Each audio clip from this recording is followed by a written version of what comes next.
प्रभु नित्यानंद श्री अद्वैत गदाधर शिवासादि गौर भक्त वृंद। हरे कृष्णा कृष्णा कृष्णा हरे हरे, हरे राम राम राम हरे हरे। ओम नमो भगवते वासुदेवाय।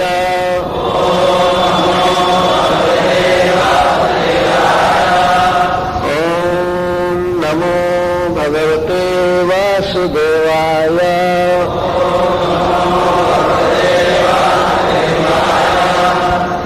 ओम नमो भगवते वासुदेवाय।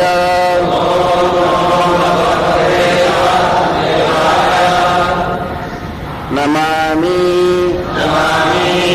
ईश्वरं सच्चिदानन्दरूपं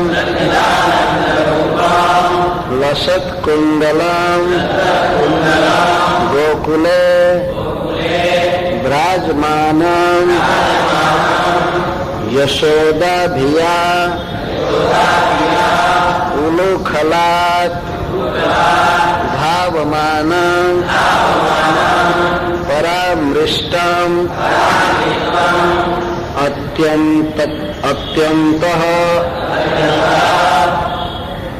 अत्यन्ततो धृत्या गोप्या नमामीश्वरं सच्चिदानन्दरूपं लसत्कुण्डलं गोकुले विराजमानं। नमामीश्वरं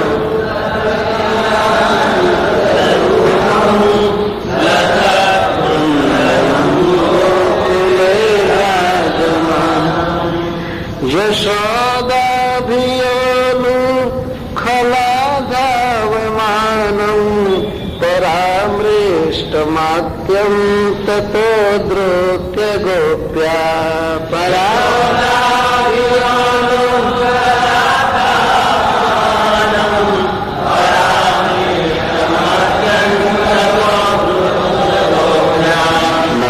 नमामीश्वरं सच्चिदानन्दरूपं लसत्कुण्डलं गोकुले विराजमानं।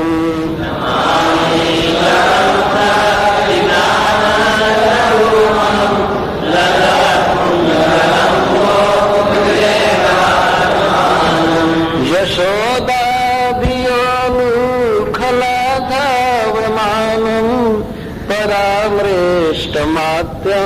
ततो धृत्य गोप्या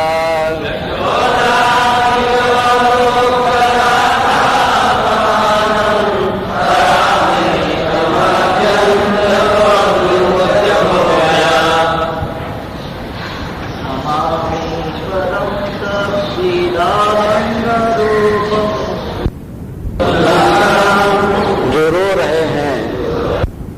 सत्यव्रत मुनि ने इसकी रचना की है। पद्म पुराण में एक संवाद है। नारद जी वक्ता हैं और शौनक जी प्रश्न कर रहे हैं। तो नारद जी ने यह इतिहास कहा है कार्तिक महात्म्य में।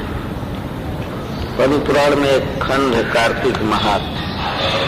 तो उसमें सत्यव्रत मुनि किस प्रकार भगवान के दामोदर स्वरूप की उपासना करते हैं और क्या स्तोत्र पढ़ते हैं इसको दिया गया है। यह स्तोत्र बहुत प्रसिद्ध है और सारे विश्व में कार्तिक के महीने में यह स्तोत्र गाया जाता है।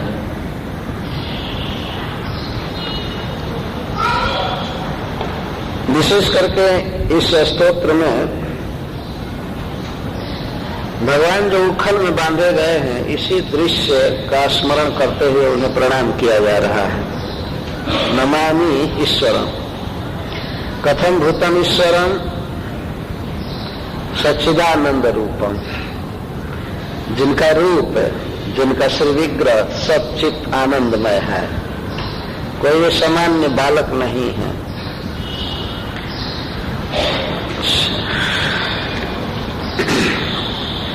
पुनः कथम भूतम ईश्वरम,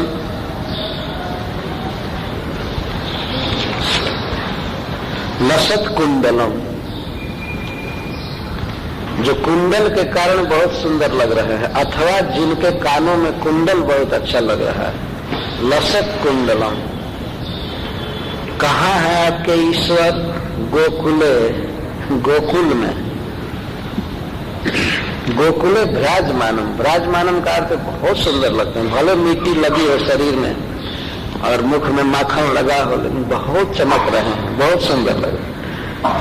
भा शब्द का अर्थ होता है प्रकाश और भ्राज का अर्थ होता है प्रकाशमान। भ्राजमान, बहुत सुंदर लग रहे हैं।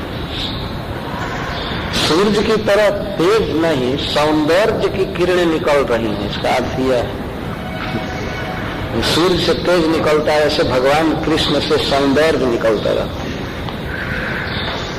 विराजमानो गोकुले, जशोदा धिया, जो ईश्वर, जो भगवान जशोदा के भय से, जशोदा धिया का अर्थ जशोदाया धिया भय न, यशोदा के भय से उलूखलात, उखल से कूद पड़े और धावमान, उलूखलात धावमान, उखल से कूद करके जो भाग रहे थे गोकुल की गलियों में इधर उधर, परंतु बहुत जोर लगा करके भाग रहे थे ईश्वर पर। गोपी के द्वारा अंत में तेज गति से चल करके पकड़ लिए गए।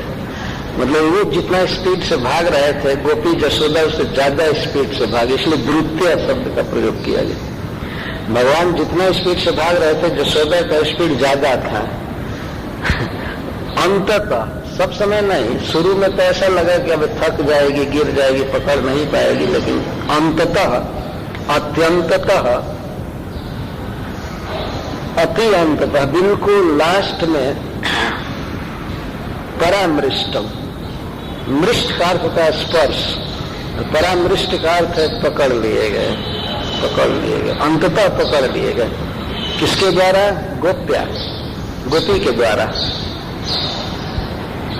यदि संस्कृत का थोड़ा सा ज्ञान रहे तो एक एक शब्द बिल्कुल क्लियर है। गोपी के द्वारा पकड़ लिया गया जो ईश्वर, और इसके बाद रुदंतम मुहुः, बार बार रो रहा था हाथ पकड़े जाने पर, और अपने दोनों करकमल से कभी कभी आंखों को मल रहे थे, और उस तफक तफक कर रो रहे थे।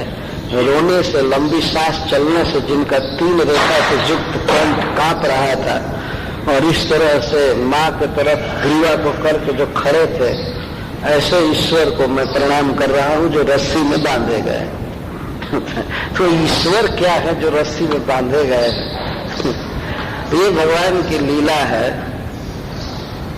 तो सत्यव्रत जी कहते हैं कि वास्तव में वे दामोदर हैं, उनके उदर में दाम लगा हुआ है, रस्सी लगी है, लेकिन वास्तव में वे भक्ति बद्धम है, भक्ति से बांधे गए। कृष्ण बंधी गए प्रेमवाद की डोरिया में। वास्तव में वो साधारण रस्सी से भगवान नहीं बन सकते हैं, वो स्नेह की डोरी थी। उस घटना का उल्लेख श्रीमद् भागवतम के 10वें स्कंद के 9वें अध्याय में है। थोड़ा समय से कह देना चाहता हूँ। आप सभी जानते हैं कि श्रीमद् भागवतम 10वें स्कंद के 8वें अध्याय में गोपियों के द्वारा कृष्ण के विषय में बहुत सी शिकायतें हैं माँ यशोदा के पास। वास्तविकता यह है कि गोपियां श्री कृष्ण के बाल चापल्य को देखने के लिए यशोदा के पास आती थी, शिकायत करने के लिए नहीं आती थी, देखने के लिए आती थी और सुनने के लिए कृष्ण क्या क्या बोलते हैं, कैसे कैसे माँ से बातें करते हैं। परंतु आने का कोई न कोई बहाना चाहिए, वो कैसे आ जाए किसी के घर में काम धंधा छोड़कर। तो कृष्ण की बाल लीलाओं का, नटखट का ब्यौरा देने के लिए आती थी, बहाना लेकर। वह आकर के कहती थी, देखो माँ, यह है आपका बेटा, वत्सान मुंचन क्वचित समय क्रोश संजात हास। यह असमय में गाय के बछड़ों को खोल देता है। बछड़े प्राय बंधे रहते हैं, लेकिन जब गौएं वन से लौटती थी उस समय अथवा दिन में भी कोई गाय घर पर रहती थी तो उसके बछड़े को असमय में खोल देता है। असमय वत्सन मुंचन, क्यों? श्री कृष्ण का किया कला थी। वे जानते थे कि बछड़ों को जब खोल दिया जाएगा वे गायों को पीने लगेंगे, तब गोपियां अपने अपने घर से निकल करके बछड़े को पकड़ने की चेष्टा करेंगी, घरों से निकल करके। तो उस समय हम लोग जा करके घर में माखन की चोरी करेंगे।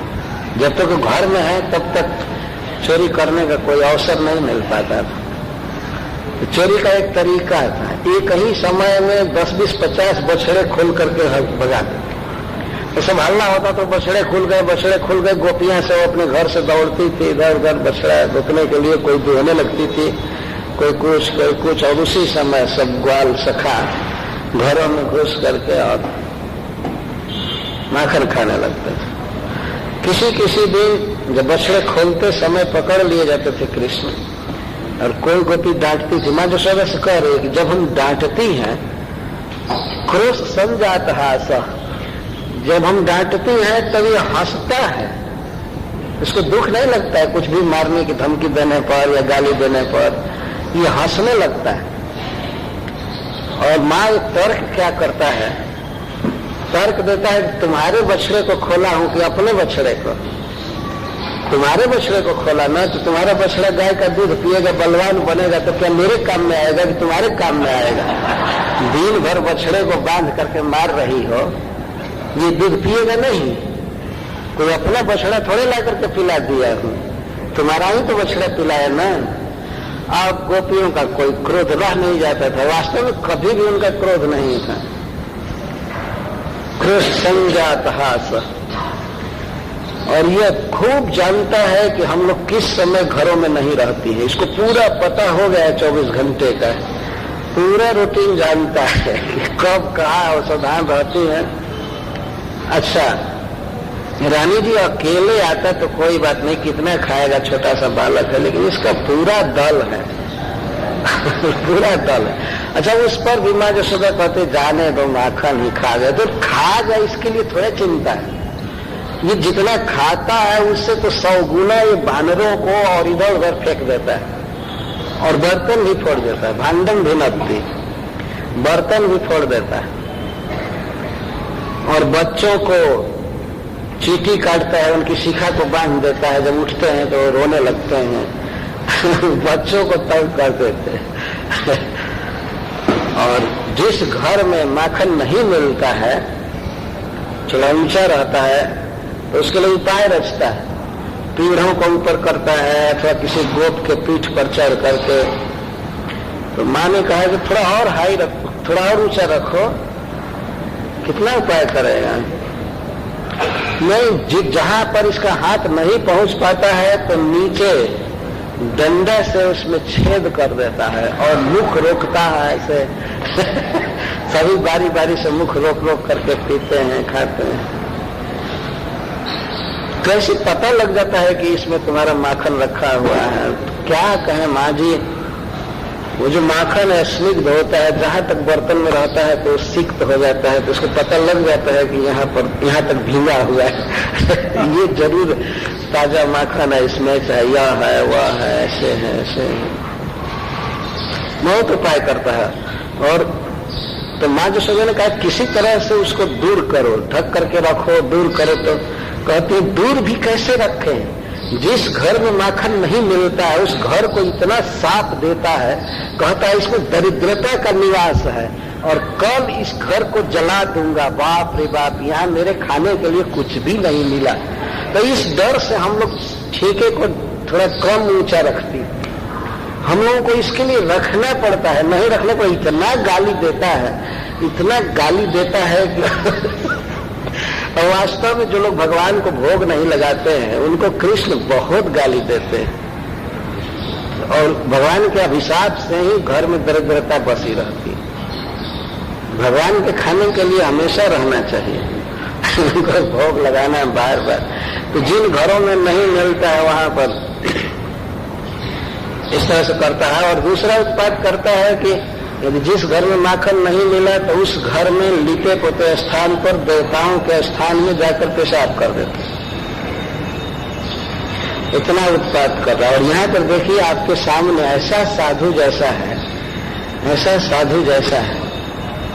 गोपियां भगवान श्री कृष्ण के मुख को देख रही थी, वही देखने के लिए जाती थी, और श्री कृष्ण अपने माँ का आंचल पकड़ करके पीछे छिपे रहते माँ के पास। हम देखते हैं कि माँ पर क्या रिएक्शन होता है। लेकिन गोपियां कितना भी उलाहना देती हैं तो माँ सख्त कार्रवाई नहीं करती है, वो हंसने लगती है। अच्छा ऐसा किया, अच्छा ऐसा किया। यह सुनते ही कृष्ण सामने आकर के गोपियों को कहते हैं लाहना दे रही है, लाहना दे रही है। आखिर मेरी माँ है ना, मुझे थोड़े मारेगी। और यही देखने के लिए गोपियां रोज जाती थी। लेकिन इसके बाद श्रील सुखदेव गोस्वामी जो कथा चालू कर रहे हैं तो उसके कथा के उपक्रम में प्रारंभ में श्री सनातन गोस्वामी पाद जी लिखते हैं कि गोपियों का बार बार उलाहना आने से माँ को चिंता होने लगी कि मेरे पुत्र का स्वभाव बिगड़ रहा है, आदत बिगड़ रही है। हमारे घर में इतना दूध है, माखन है, दही है, घी है, सब भरा पड़ा है, और ये एक राजा का पुत्र है, मेरा पुत्र है, दूसरे के घर में जा करके खा रहा है, वो भी चोरी करके। यह ठीक नहीं, इसकी आदत बिगड़ती जाएगी। आज माखन चुरा रहा है तो कल दूसरा भी चुराएगा, किसी का आभूषण चुराएगा, कपड़ा चुरा सकता है। तो जब चोरी की आदत है तो आज तो बच्चा है, बुद्धि नहीं है कि धन चाहिए, यह चाहिए। जैसे जैसे बुद्धि विकसित होगी तो फिर आगे के निर्वाह के लिए धन चुराएगा, आभूषण चुराएगा। और कहीं आदत और बिगड़ती गई तो जवान होने पर किसी की छोरी को, लड़की को चुरा कर ले जाएगा। ये भी तो कर सकता है। तो माँ को बहुत चिंता हो गई अपने पुत्र के प्रति। माँ यशोदा पूर्ण कृष्ण स्नेहमयी है। कृष्ण के सेवा के अलावा, स्नेह के अलावा माँ के शरीर में कुछ भी नहीं है। जो भी सोच रहे थे कृष्ण के हित के लिए कि अपने बच्चे को ठीक करना चाहिए, दूसरे के घर में नहीं जाने देना चाहिए, तो उसने बहुत मनोयोग के साथ यह निश्चय किया कि लगता है कि मेरे घर का माखन अच्छा नहीं होता है। यदि हमारे घर का माखन अच्छा होता तो मेरा पुत्र दूसरे के घर के माखन की स्पेया क्यों करता, क्यों चाहता है। तो विचार करके एक दिन सोची कि अब ऐसा माखन उत्पन्न करूंगी, ऐसा माखन उत्पन्न करूंगी कि कृष्ण दूसरे के घर में जाने का नाम नहीं लेगा। अपने घर में जब माल मिलेगा खाने को तो दूसरे के घर में क्यों जाएगा। ये माँ ने सोचा, बहुत अच्छा सोचा। तो इसके लिए एक दिन माँ ने पद्मगंधा गाय का दूध मंगाया। ब्रज में कुछ स्पेशल गौएं रहती थी जिनके शरीर से कमल की गंध निकलती थी, पद्म की गंध, उन्हें पद्मगंधा गाय कहता। और उन गायों को स्पेशल चरागाह में चराया जाता था, जहां की घास, सुगंधित घास, कोमल कोमल। जैसे आजकल के लोग जो ये डेयरी देखते हैं, गौएं बंधी रहती हैं और चीज खाते रहते हैं, अनाज वगैरह, वो लोग कल्पना नहीं कर सकते हैं कि गौएं घास खा करके कितना सुखी होती हैं, चर करके, खास करके अपने मुख से। तो सुगंधित गायों को घासों को खिलाया जाता, चराया जाता था उन गौओं को। उनका दूध लेकर के वो औंठ में काट के गर्म करना, बार बार गर्म करना, गाढ़ा करना। इसके बाद उसमें जामन दिया और दीपावली के दिन भोर में वह स्वयं ही दही मथने लगी। इंद्र पूजा का दिन था, एक दिन के बाद ही। तो इंद्र पूजा की तैयारी चल रही थी, बहुत वर्ष वार्षिक नियम था। तो घर की दासियों को माँ यशोदा ने अन्य कार्यों में लगा दिया कि अब तुम लोग दूसरा काम देखो, और कृष्ण के लिए मैं दही मथूंगी। कार्य की निर्विघ्न समाप्ति के लिए और माखन अच्छा होना चाहिए, इसके लिए मां ने रेशमी साड़ी पहना है। कौन सा वस्त्र पहन करके कौन काम किया जाता है, वस्त्र का भी बहुत महत्व है। जैसे हम लोग भगवान की पूजा करने जाते हैं तो स्वच्छ साफ धोया हुआ वस्त्र पहनते हैं। जैसे नहीं कि पैंट पहन करके और चले गए आरती करना, ऐसा कभी नहीं होता है। ये पैंट सैंट में दूसरा प्रमाण होता है, देवता लोग कभी नहीं पहनते। ये पैंट सैंट सब असुरों का पहनावा है वास्तव। जैसे और वो घूम घाम करके पाश्चात्य जगत से आया है ना, उसके पर अंग्रेजों के आने के पहले इधर लोग कोई पैंट शर्ट नहीं पहनते, पैजामा पहनते थे, चूड़ीदार। तो सब चीज का महत्व होता है। क्षौम वास पृथु कटि तटे बिभ्रति सूत्र नद्धम पुत्र स्नेह स्मित कुछ जुगम जात कंपम च शुभ्रु रज्वाकर्ष श्रम भूत चलत कंकड़ कुंड बेच स्वीनम वक्त्रम कबर बिगलन मालती निर्म मंथ। श्री सुखदेव गोस्वामी मां यशोदा के दधिमंथन के समय जो छवि हो रही थी उसका वर्णन कर रहे हैं। क्षौमम वास पृथु कटि तटे, मां यशोदा पूर्ण युवती स्त्री थी, आयु ज्यादा थी लेकिन शरीर पूर्ण यौवन में था। भगवान के माता पिता कभी वृद्ध नहीं होते हैं। अगर वृद्ध शब्द का प्रयोग कहीं है तो उसका अर्थ ये होता है बड़ी उम्र, बड़ी उम्र उसका अर्थ होता है। तो शरीर बुरा नहीं होता है, पूर्ण ज्योति है।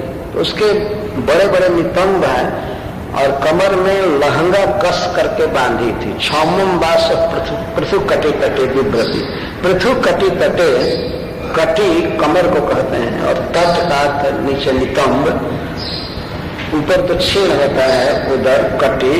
और तो पृथु नितंब पर वह रेशमी लहंगा कस करके बांधी थी। क्षौमम वास पृथु कटि तटे विभ्रति सूत्र नद्धम, सूत्र नद्धम खूब अच्छा से मध्यम करके बांधा हुआ, सूते से बांध ली थी। यह सूत्र मध्यम से तात्पर्य है करधनी, बेल्ट चौड़ा सोने का बांधी थी उसके ऊपर। पुत्र स्नेह स्मित कुछ जुगम जात कंपन च शुभ्री, और मां के दोनों स्तन चिचुआ रहे थे। कृष्ण के लिए दही मत रहे तो कृष्ण को दूध पिलाने के लिए दोनों स्तन उमड़ रहे थे, तो स्तनों से दूध चू रहे थे। एक बहुत ही सुंदर भाव लिखा है भक्त ने कि मां के दूध जो स्तन से चू रहे थे, तो वे दूध सोच रहे थे कि मां आज ऐसा माखन निकालने जा रही है कि कृष्ण खा लेंगे माखन, उनका पेट भर जाएगा, तो आज हमको नहीं पिएंगे। तो दूध विकल हो रहा था, इसलिए बाहर आ रहा था कि मां की दृष्टि पड़े। लेकिन मां तो दही मथने में तल्लीन थी, तो दूध चू रहे थे, चू करके मां के कंचुकी के ऊपर आ रहे थे। पुत्र स्नेह स्मित कुछ जुगम, पुत्र के स्नेह से दोनों चुचुआ रहे थे। जात कंपम च शुभ्रु, और स्तनों में कंप हो रहा था। एक तो ऐसे चलाने से कंप हो रहा था, लेकिन कृष्ण आज हमको नहीं पिएंगे, माखन खाकर संतुष्ट हो जाएंगे, इस भय से स्तन कांप रहे थे।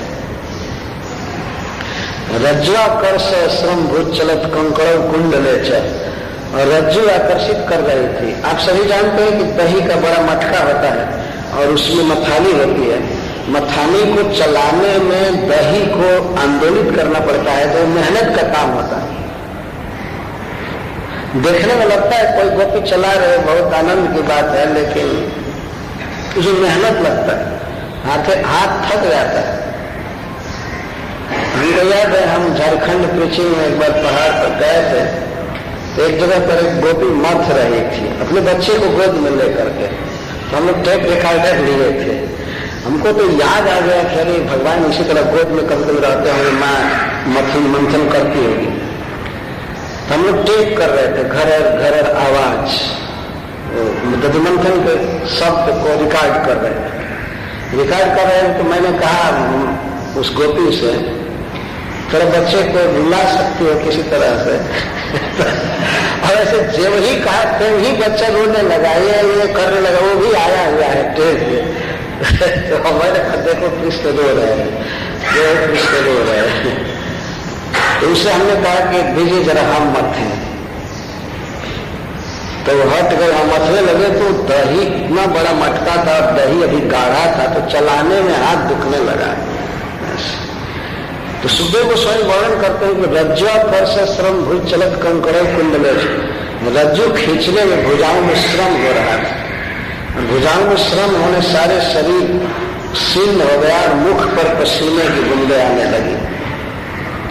भोर का समय था, दीपावली का सवेर भोर, उसमें माँ के शरीर पर पसीना आने लगा, विशेष करके मुख पर। स्विल्लम वक्त्रम कबर विगलम, और कबर में जूड़े में जो मालती के पुष्प खोसे गए थे वे सब गिरने लगे थे चरण। इस तरह से दही मथ रही थी, और दही मथते समय श्री कृष्ण की बाल लीलाओं को ही गाती जा रही थी। इस तरह से माँ के स्वरूप का वर्णन किया है। मैं बहुत विस्तार से नहीं जाऊंगा, ये तो सब सप्ताह में बहुत विस्तार किया जाता है।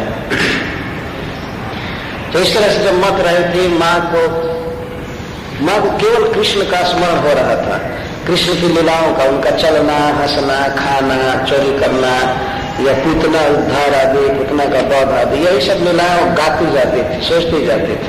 उसको ध्यान नहीं था दही मथने का, काम कर रही थी, मन भगवान में था, बाल लीला में। तब तक अकस्मात भगवान प्रतिदिन जब जगते थे उससे पहले जग गए, और जगे जब कृष्ण तो उन्होंने माँ को देखना प्रारंभ किया। बच्चों का स्वभाव होता है, वे माँ के गोद में रहते हैं और माँ का आस्तन पीते रहते हैं। पीते समय कुछ गाते भी हैं, अपना आनंद उच्छ्वास प्रकट करते हैं, कुछ न कुछ कहते रहते हैं। तो कृष्ण तो माँ के गोद में ही सोते थे, पीते रहते थे। रात में जब भी उनकी इच्छा करे पीते रहते थे, भोर में पीते रहते थे। उनको नहाने धोने, मुंह धोने का कोई नियम नहीं, ऐसे ही बच्चे पवित्र होते। जो ही जगे तो आंख बंद किए ही और स्तन देखने लगे तो माँ कहाँ है। जैसे हाथ किए तो बहुत दूर हाथ करने पर भी माँ नहीं थी, माँ तो दही मंथन कर रही थी, बेड पर थी नहीं। देखने लगे माँ कहाँ चले गई, कहाँ चले गए, करने लगे। इस तरह से रो रहे थे जैसे उन्हें बहुत भूख लगी है, बहुत भूख लगी। माँ कहाँ गई, कहाँ गई, इस तरह से वे ये करते हुए, रोते हुए खोजने लगे माँ को। तो उधर से आवाज आ रही थी दही मंथन की, और माँ का कंठ पहचानते थे, माँ गा रही है, इनकी ही लीलाएं गा रही। तो माँ का स्वर सुन करके धीरे धीरे वहां चले गए जहां वो दही मथ रही थी। तो भगवान देखने लगे कि माँ तो बिल्कुल विभोर है, इसको तो क्या करें कि यह दही मंथन कर्म रोके और हमको दूध पिलाए, जबकि इनके लिए ही माखन निकाला जा रहा है, लेकिन फिर भी भगवान के अलीला। उन्होंने सोचा कैसे रोके। भगवान ने एक उपाय सोचा कि जिस मंथन दंड को घुमा रही है उसी को हाथ से पकड़ करके ब्रेक लगा दूं, घूमने न पाए, तब माँ की बाह्य वृत्ति होगी। और वही किया उन्होंने, अपने छोटे छोटे हाथों से मंथन दंड को नीचे पकड़े घड़ा के ऊपर, ऐसे पकड़ करके और जान कर दिए। तो अनंत शक्ति भगवान जिसको पकड़ के वो ऐसे मध्य सोगा घुमाती थी, तब तक अकस्मात स्टक हो गया, नहीं आ रहा था। तब उसने ध्यान से देखा क्या हो गया, मंथन दल घूम क्यों नहीं रहा है।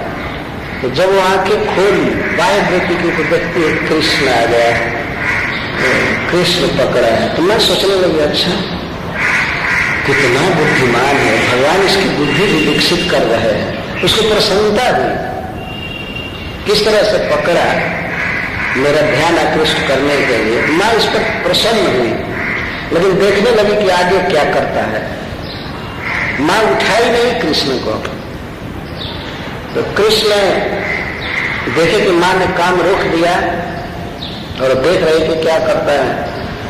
तो श्री कृष्ण इसके बाद माँ के हाथ को पकड़े, ऐसे ऊपर हाथ करके अपने हाथ को पकड़े और एक पैर खड़ा कर दिए मटकी के ऊपर और माँ का बाह पकड़ करके ऐसे और उसके गोद में चढ़ गए। माँ ने कोई प्रयास नहीं किया। माँ यह देख रही थी कि बच्चे की बुद्धि विकसित हो रही है और रोज रोज चोरी करते करते ही बहुत बुद्धि हो गई थी। वो चढ़ गए और चढ़ करके स्वयं ही माँ की एक कंचुकी को हटा करके और उनका जो आहार है दूध वो पीने लगे, खूब आराम से पीने लगे। तो प्रेम के भूखे भगवान, उनको तृप्ति नहीं हो रही थी। माँ का स्नेह में दूध वो कम नहीं हो रहा था, दूध कम नहीं हो रहा था और कृष्ण की भूख जा नहीं रही थी। दोनों में होड़ लग गई। प्रेम में और सेवा हो रही थी। भगवान को दूध पिलाते जा रहे थे और भगवान पीते जा रहे थे। वो देर तक पिए। इसी बीच अंगीठी पर रखा हुआ पद्मगंधा गाय का दूध जो औंटा जा रहा था, उसमें उफान आ गया। आंगन में उफान आ गया। हरिश्वरी जी कहते हैं उस दूध ने ये सोचा कि भगवान अपने माँ का दूध पी करके तृप्त हो जाएंगे तो मैं जो आग में मरमर कर तपस्या कर रहा हूं मैं किस काम आऊंगा, इसलिए माँ के सामने आत्महत्या करना चाहिए, तब इसको दया आएगी। तो शायद ये सोच करके दूध उबल गया, आग में कूदना चाहता था, तब तक माँ की दृष्टि पड़ी। तो कृष्ण के तृप्ति या तृप्ति पर माँ का ध्यान नहीं गया। वो तुरंत कृष्ण को हटा करके जमीन पर रख करके और दौड़ी। जो ही जा रही थी तो ही दूध शर्म के मारे नीचे आ गया। उसने सोचा कि माँ के प्रेम सुख में मैं बाधा दिया। तो माँ ने देखा कि दूध औंटा जा चुका है तो उसको उतार करके और रख। श्रीपद वल्लभाचार्य जी ने प्रश्न किया है कि कृष्ण को लेकर के ही क्यों नहीं गई। कृष्ण तो कोई इतना भारी नहीं थे, दूध उतारने पे तो कृष्ण को लेकर के गई होती। मेरे स्वयं उत्तर देते हैं कि नहीं, कृष्ण को लेकर के गई होती तो जाने में कृष्ण के ओठों में लग जाता, शरीर दुख होता, या यह भी उतने वेग से नहीं जा सकते, तो इसलिए कृष्ण को उतार करके गई। अब भगवान को क्रोध आ गया। बाप रे बाप, मेरी तृप्ति पर इसका कोई ध्यान नहीं है। थोड़ा दूध जल ही जाता तो क्या हो जाता। इतना दूध भरा पड़ा है घर में और थोड़ा सा दूध बचाने के लिए और मेरी इतनी भारी उपेक्षा की। ये बच्चे भी मान चाहते हैं, वास्तव में छोटा छोटा होते हैं लेकिन वो भी बहुत बड़ी बड़ी बात सोचते हैं। क्यों हमको गोद से उतारी, क्यों नहीं पीने दिया। थोड़ा सा दूध बचाने के लिए और हमारा तिरस्कार कर रही है। तुम्हारा तिरस्कार क्या 2 मिनट के बाद आकर के पिलाएगी, फिर तो उसको आकर के पिलाना ही था। लेकिन भगवान इसी पर एक लीला की, क्रोध आ गया, दिव्य क्रोध, लाल लाल ओठों का स्पर्श करके क्रोध धन्य हो गया। अभी प्राकृत क्रोध भगवान में संभव ही नहीं है, लेकिन क्रोध की मुद्रा देखने लगे, ओठ फड़कने लगे भगवान के क्रोध से। इस तरह से कंजूस बन रही है, थोड़ा सा दूध की हानि नहीं सह सकती और मैं अपना धाम छोड़ करके इसका पुत्र बना और मेरी इतनी उपेक्षा है। सब लोग सारा काम छोड़ करके मेरी सेवा करते हैं और मुझको फेंक करके अब जा रही है दूध बचाने के लिए। ठीक है, तो क्रोध आ गया। क्रोध आते ही अपने लाल लाल ओठों को, अधर को भगवान अपने उजले उजले दांतों से दबा दी। ये क्रोध का स्वभाव होता है। जब व्यक्ति क्रोधित होता है तो अपने ओठों को दबाता है। हरिश्वरी जी कहते हैं लगता था कि रजोगुण पर सतगुण शासन करने लगा है, ठीक नहीं है। लाल रंग रजोगुण का है और श्वेत सतगुण का, तो मानो भगवान के ओठों पर कंट्रोल कर रहा है सतगुण। क्रोध ठीक नहीं है। जो कुछ भी हो इस तरह से क्रोध में हो गए, अब जोहने लगे। क्रोध में व्यक्ति होता है तो तोड़ फोड़ ही तो करेगा और क्या करेगा। तो छोटा सा बच्चा सोचने लगा, अच्छा दूध बचा रही है ना, मैं इस घर में आग लगा दूंगा, बर्बाद करके रहूंगा, कुछ भी नहीं छोड़ूंगा। तो वो बता देता। क्रोध में देखने लगे इधर उधर, एक छोटा सा मसाला पीसने वाला लोढ़ा मिला, पत्थर का टुकड़ा, उसको सीला पुत्र कहते हैं, वो मिल गया। तो सोचा अच्छा उपाय मिल गया।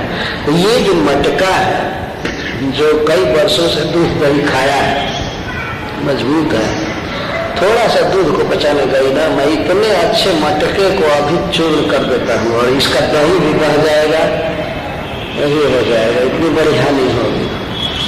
उपाय सोचने लगे क्या करूं। उसको छोड़ना चाहते थे, लेकिन सोचे कि अगर आवाज कहीं कान में चली जाएगी माँ के तो आकर के खूब अच्छी मरम्मत कर देगी। तो इसीलिए वो बड़ी चतुराई से उसके पेंदी में जहां पर दही भरा हुआ था, जहां तक उसके नीचे उन्होंने मारा ऐसे जोर से कि आवाज न निकलने पाए और छेद हो जाए, मटका पूरा न फूटे, छेद हो जाए, इतना छेद हो जाए कि दही सारा बह जाए। और उसके बाद तो माटी के बर्तन की मरम्मत होती नहीं है, एक जगह छेद हुआ तो हुआ, खत्म हुआ। ऐसे मारे तब तक दही जो पतला हो चुका था मथने से बलबल बलबल बह करके चारों तरफ फैल गया। अब तो भगवान बड़े खेद में पड़े कि हम कहाँ भागे, अब कहाँ भागे, कहाँ जा। जो भगवान 3 पग में सारे ब्रह्मांड को नाप लिए थे, वे अब दही के क्षेत्र को लांघने में समर्थ नहीं थे। अब क्या करे, अब क्या करे। तो सोचे कि माँ तो अब आने ही वाले है, तब तक उसी दही पर छप छप भागे, पैर रखते हुए भागे। भगवान का अद्भुत माधुर्य था, उस पर भागने लगे। भाग करके गए दूसरे घर में, जहां पहले का माखन रखा हुआ था उसको उतारे, पहले उखल को उल्टा किए, उखल को तुरंत उल्टा करके और ऊपर से उतार करके और खाने लगे। और बानर जुट गए उसमें, इनको बांटने लगे और देखते जाते थे कि माँ आ रही है, माँ आ रही है। चौक विशंकित आंखों से देखते जा रहे थे, कभी कभी खाने का नाटक करता, आंखों में आंसू भर गया था। ये दिखा रहे थे मैं भूख से मर रहा हूँ और फिर भी मेरी इसने उपेक्षा किया है, क्या करूं, बासी माखन खाऊंगा नहीं तो क्या करूंगा, जीऊंगा कैसे। वाह, इतना छोटा सा बच्चा वास्तव में जो कुछ भी भगवान कर रहे थे वो भी माँ के प्रति स्नेह से कर रहे हैं। बच्चे जब इस तरह की बात माँ के साथ करते हैं तो माँ प्रसन्न होती है कि हमको हमारे साथ इसकी प्रीति है, हमको अपना समझ रहा है, इसको विश्वास है कि माँ हमें मनाएगी, हमको मिठाई देगी, चाहे ये करेगी वह करेगी। वास्तव में एक बहुत बड़ा सुख है इस संसार में। बच्चे जब बोलते हैं, स्पर्श करते हैं, उठते हैं तो उनको मनाने में बहुत बड़ा सुख मिलता है। ये गृहस्थों को इसका अनुभव होता है। एक कवि ने कहा है कि यदि इस संसार में अपनी रूठी हुई पत्नी को मनाने का सुख और उठे हुए बच्चे को मना करके गोद में लेकर के उसका हंसता हुआ चेहरा देखने का सुख नहीं होता तो कौन इस गृहस्थी को स्वीकार करेगा। ये 2 सुख है, अपने बच्चे को गोद में खिलाने का और अपनी रूठी हुई प्रिया को मनाने का, ये 2 सुख है। अन्यथा इस घर की हस्ती में कौन पड़ेगा। और वास्तव में बात बिल्कुल सत्य है। एक बार भगवान कृष्ण अपनी पत्नी से, रुक्मिणी जी से परिहास किए कि तुम हमको छोड़ दो, जाओ दूसरे को से विदा कर लो। फिर ऐसे अकस्मात कहने लगे हाँ वैसे नहीं, हम तुम्हारी इच्छा पूरी नहीं कर पाएंगे, हम स्त्री में आसक्त भी नहीं रहते हैं, हमसे तो वही लोग प्रेम करते हैं जो फक्कर होते हैं, अकिंचन होते हैं, हमसे दूसरे लोग प्रेम नहीं करते। तो रुक्मिणी जी माँ ने पूछी तब आप विवाह क्यों किए हमसे। तो भगवान कहे कि हम तो केवल जरासंध शिशुपाल आदि का मान मर्दन करने के लिए तुमको लाए थे, तुमने हमारी तो यह शक्ति नहीं। तुम चाहते हो कि तुम्हारे जीवन में धन मिले, सारी इच्छाएं पूर्ण हो, तो किसी राजा से विवाह कर लो। विवाह में अगर नया कुछ खर्च लगेगा तो मैं भी मदद कर दूंगा। लेकिन अच्छा हुआ उस समय तुमने सोचा नहीं, कुछ भिखमंगों ने मेरी प्रशंसा कर दिया, नारद आदि ने, इसी आवेश में आकर तुम मेरे साथ विवाह कर लेते हो। तो रुक्मिणी की ये नहीं समझ पाई कि भगवान परिहास कर रहे हैं, वो तो गिर गई बेहोश होकर। फिर भगवान उठाए, उनके मुख को पोछे, केशों को ठीक किए, अपनी गोद में बैठा करके और लोगों कहना तुमने ये नहीं समझा कि मैं परिहास कर रहा हूं। तो रुक्मिणी की पूछती है कि आप परिहास क्यों किए, ऐसा परिहास किया जाता है। तो भगवान कहते हैं कि प्रिय गृहस्थ के लिए यही तो एक सुख है कि कभी पत्नी से एकांत में परिहास किया जाए और जो रूठ जाए तो मनाया जाए। लेकिन तुम तो रूठ भी नहीं रही हो, इतनी भोली भाली हो कि भक्त से गिर पड़ी। बताओ, मैं तो ये देखना चाहता था, भगवान कहते हैं कि मैं ये देखना चाहता हूँ कि जब मैं तुमसे ऐसी बात कहूंगा, कह रहा हूँ, तो तुम अपने ओठों को दांत से दबा लो, मेरे तरफ तिरछी चितवन से देखो और डांटो, कहो कि कभी ऐसी बात मत बोलना, ऐसा क्यों बोल रहे हो।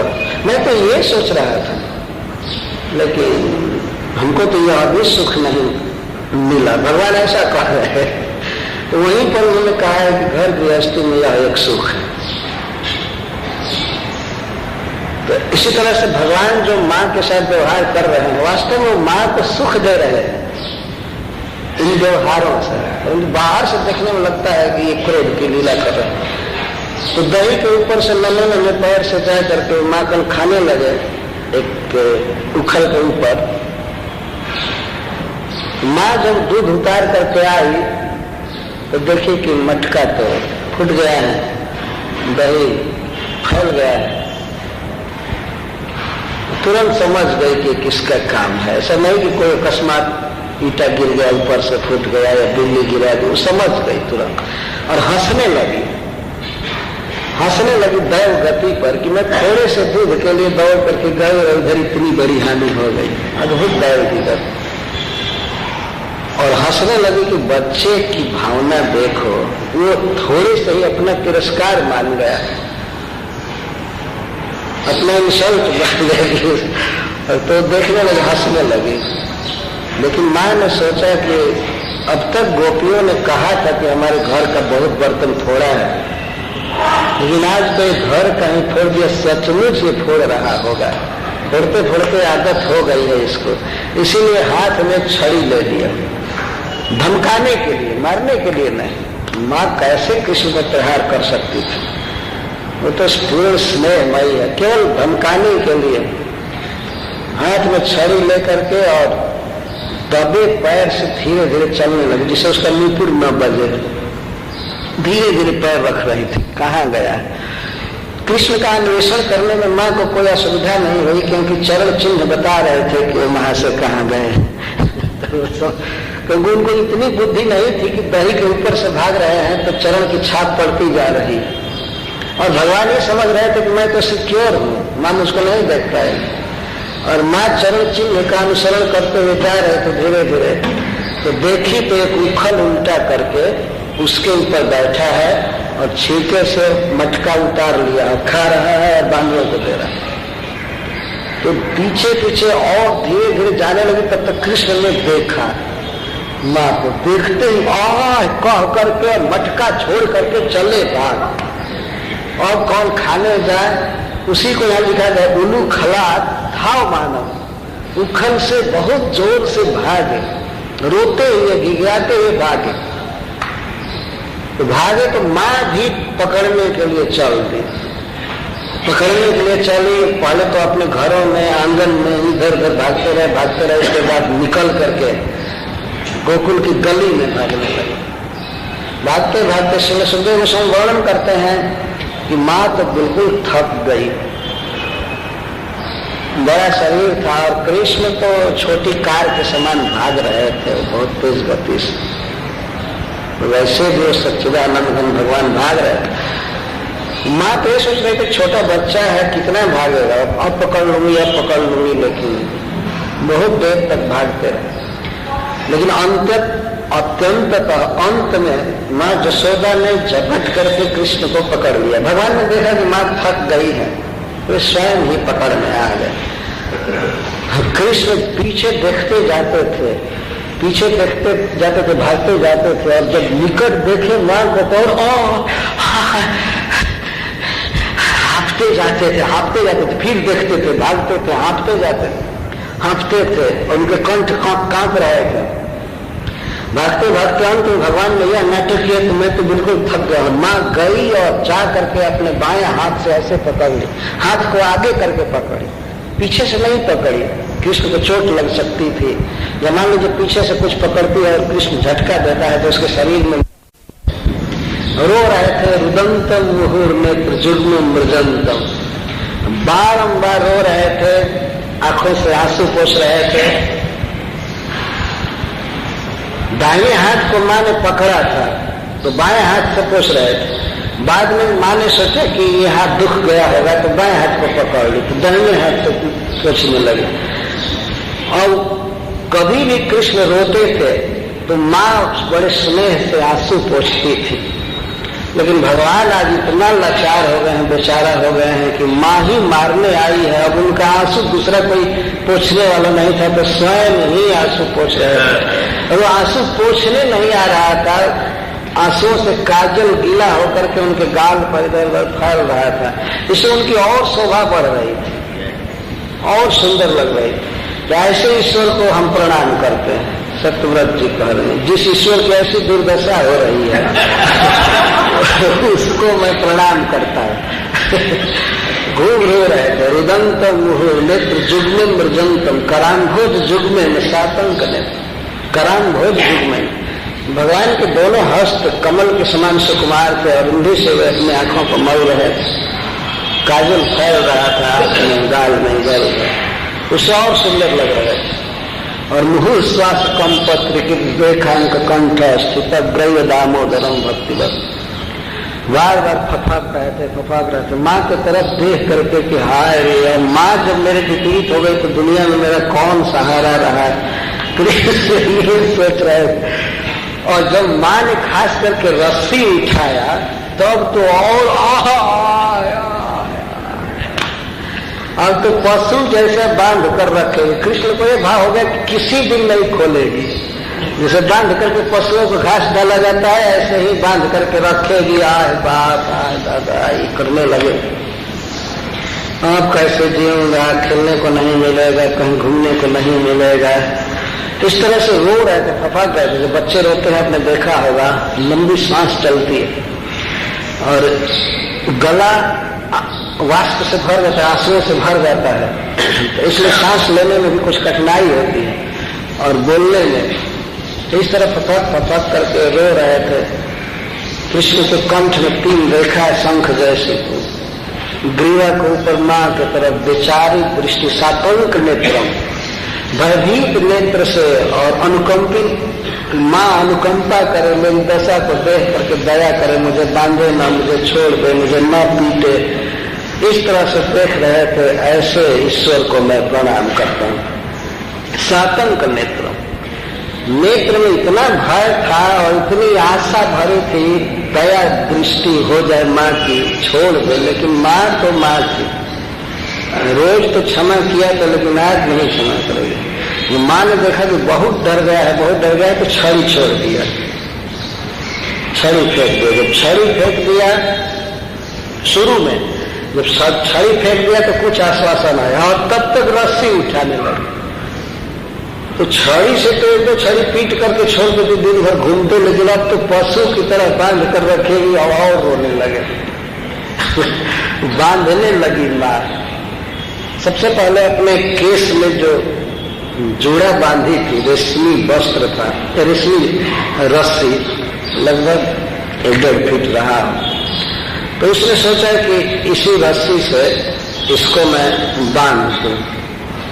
तब तक दूसरा दही मत लूंगी, इसके लिए माखन निकालूंगी और इसके बाद मना लूंगी, खिलाऊंगी पिलाऊंगी। इस समय रो रहा है, बांध दिया।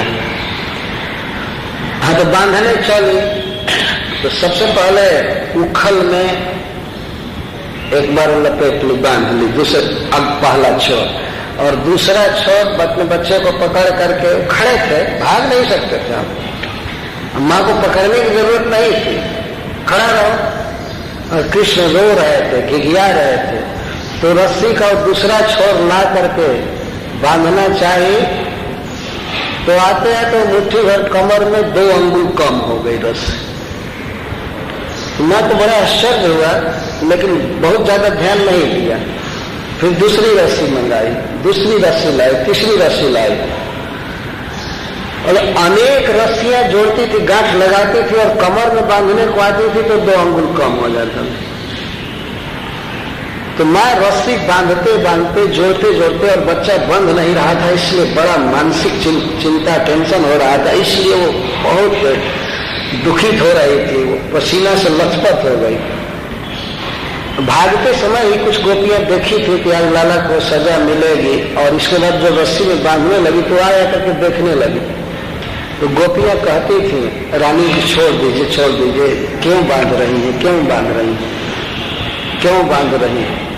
तो जसोदा जी कहती थी तुम लोगों ने इसको नटखट बनाया है, तुम लोगों ने नटखट बनाया है, आकर के हमारे पास उल्हाना देती है और जब मैं अपने बेटे को ठीक कर रही हूं तो कहती है कि छोड़ दो, छोड़ दो, जाओ अपने घर की रस्सी लाओ, लाओ जल्दी।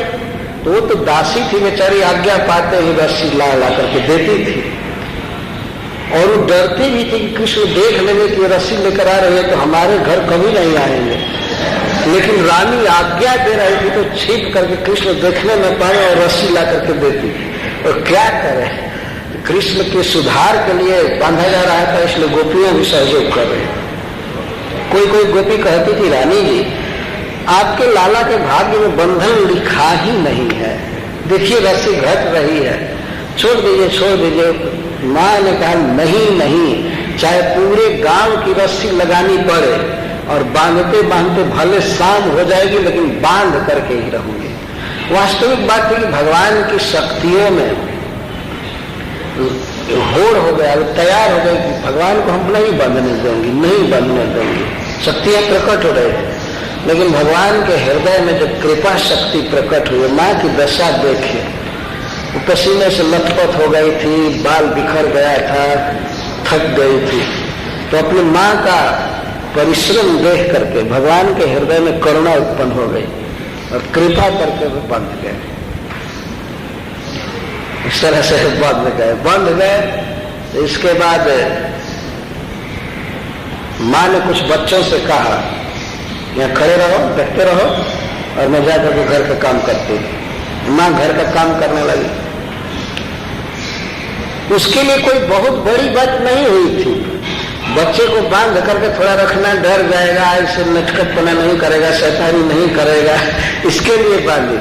तब तक ब्रज में हल्ला हो गया कि मां ने कृष्ण को बांधा है, कृष्ण को बांधा है, कृष्ण को बांधा है। सब सखा लोग जुटने लगे, लोग आया करके कहने लगे क्यों बांधा, क्यों बांधा। मां के पास कोई नहीं जा रहा है, किसी की हिम्मत नहीं है, क्यों बांधा है, क्यों बांधा है, कौन बांधा, कौन बांधा। तो दूसरे लोग बताते थे कि वो उसकी मां ने बांधा है। तब सब शांत हो जाते थे, वो आते थे कृष्ण के पास। इस वक्त किसी ने जाकर के दाऊद जी से कहा बलराम बलराम तुम्हारे छोटे भाई को बांधा गया है पशु की तरह। अब तो बलराम जी में ईश्वर का आवेश हो गया, भगवान है ही, कौन बांधा है, कौन बांधा है, मैं पूरे ब्रज को जमा करके राख कर दूंगा। बोलते आते थे जानते हो मैं कौन हूं, मैं संकर्षण हूं, मेरे एक फूंक से ब्रह्मांड जल कर राख हो जाता है। कौन बांधा है, कौन बांधा है। आ रहे थे भगवत्ता के आवेश में, लेकिन यहां आने पर उनको पता चला कि मां ने बांधा है। तो मां ने बांधा है तो फिर भी मां के पास जाकर कहने लगे, तो पास में ही बंधन लगा, तुमने बांधा है, तुमने कृष्ण को बांधा है, जानते हो कौन है, जानती हो कौन है कृष्ण, तुमने किसको बांधा है, तुम समझती हो कि ये तुम्हारा केवल पुत्र है, यही है नारायण, यह भगवान है, यही सारी सृष्टि किया है, तुमने इसको जो बंधन लगाया है तुमने बहुत पाप किया है, इसकी सब लोग पूजा करते हैं, ब्रह्मा जी पूजा करते हैं, ये करते हैं, यही सब अवतार लिए हैं, यही बड़ा अवतार लिए, नरसिंह अवतार लिए, ये लिए, ये लिए, ये लिए। इस तरह से बलराम जी कह रहे तो तुम खोलो नहीं तो मैं ब्रज में आग लगा दूंगा, पृथ्वी पलट दूंगा, खोलती हो कि नहीं, खोलती हो कि नहीं, कृष्ण यह है वह। तो मां घर के काम को रोक करके पूछी और तुम कौन हो, ये तो नारायण है, ये तो भगवान है। अल्लाचार रो रहा है, ये नारायण की दशा है, नारायण दूसरे के घर में चोरी करता है, नारायण हो। और तुम कौन हो, बलराम जी कहते मैं संकर्षण हूँ, मैं शेष नाग हूँ, मैं ये हूँ, वो। कृष्ण जब जब अवतार लिए तो मैं भी आया, ये आया, वो आया। कृष्ण ये अवतार है, मैं ये अवतार हूँ, ये अवतार हूँ। तो माँ छड़ी दिखा करके कहती है देखो सारा अवतार मेरे ही घर में हो रहा है, दूसरे का घर नहीं अवतार लेने के लिए। अभी अगर ज्यादा बोले तो जैसे कृष्ण को बांधी हूं उसी तरह से बांध देंगे। तो बलराम जी कहते हैं खोल दूंगा, ऐसे कहते हैं। माँ से कहते हैं मैं खोल दूंगा, जैसे बच्चे कहते हैं। माँ कहते खोल दो, खोल दो, साहस है तो खोल दूंगा, खोल दूंगा। तो जरा चलो खोलने के लिए। तो श्री बलराम जी जब चलते हैं खोलने के लिए और माँ छड़ी लेकर आती है तो ये चले दूर भाग, तो नहीं खोल रहे, नहीं खोलते। फिर जब माँ घर के काम धंधा में लग जाते हैं तो फिर बलराम जी आए कृष्ण के पास, कहते हैं। और बलराम जी की तरफ कृष्ण बिल्कुल दीन की तरह देख करके रोने लगे कि भैया अब इस विपत में तुम सहायता करो, अब तुम ही एकमात्र हो, अब हम क्या करें। लेकिन बलराम जी कहते हैं मैं क्या करूं, तुमको मैं कई बार कहा कि चोरी मत करो, कई बार कहा, मैं क्या करूं, जो किए हो भोगो, अब हम क्या करें। अगर दूसरा कोई बांधा होता तो मैं उसको दिखा दिया होता, लेकिन माँ बांधी है, मैं क्या करूं। तुमको कई बार कहा नहीं कि ये सब चोरी मत करो, बर्तन मत फोड़ो, लेकिन तुम मानते नहीं, अब हम क्या करें। तो बलराम जी भी उन्हीं के समान रोने लगे, साथ में खड़ा होकर। ये दोनों ईश्वर रो रहे दोनों भगवान रो रहे हैं। सूरदास जी ने एक पद लिखा है कि कृष्ण बलराम दोनों रो रहे हैं, तो ये उन दोनों की रोती हुई छवि सदा मेरे हृदय में अंकित रहे। सुर सागर में पद है ऐसा, यही छवि हमारे हृदय में अंकित है। बलराम जी भी लाचार हो गए, खोल नहीं सकते थे। गोस्वामी तुलसीदास जी ने लिखा है विनय पत्रिका में, जिन बांधे सुर असुर नागमुनि प्रबल कर्म की डोरी, सोई छिन्न ब्रह्म जसुमति हटि बांधो सकत न छोरी। जिन प्रभु ने देवता नाग दैत मनुष्य सबको कर्म की डोरी में बांध करके रखा है, उन्हीं को माँ जसोदा ने ब्लाक बांध दिया और उनकी हिम्मत नहीं थी कि उसको तोड़ सके। बलराम जी की हिम्मत नहीं हुई कि उसको खोल सके। वो नंद बाबा आकर के खोलेंगे, और कोई नहीं खोल सका। और भगवान का साहस नहीं था कि वो खोल लेते, उनको तो डर था कि खोलूंगा तो इस पर पिटाई खूब होगी और दृढ़ बंधन लग जाएगा, इसलिए वो तो खोलने का नाम नहीं लेते थे। यह है प्रीति का बंधन, स्नेह का बंधन। इसीलिए उखल में बंधे हुए भगवान की दामोदर की बारंबार प्रार्थना की जाती है। सतगुरु जी मानते हैं कि जिस प्रकार आपने कुबेर के पुत्रों को भक्ति दिया बद्ध मूर्ति से, उसी तरह आपका ये बंधा हुआ स्वरूप मेरे हृदय में सदा उदित रहे। मुझे न मोक्ष चाहिए, न राज्य चाहिए, न कुछ भी चाहिए। हे बाल गोपाल, आपकी यह छवि सदा मेरे हृदय में अंकित रहे, यही प्रार्थना करते हैं। हरे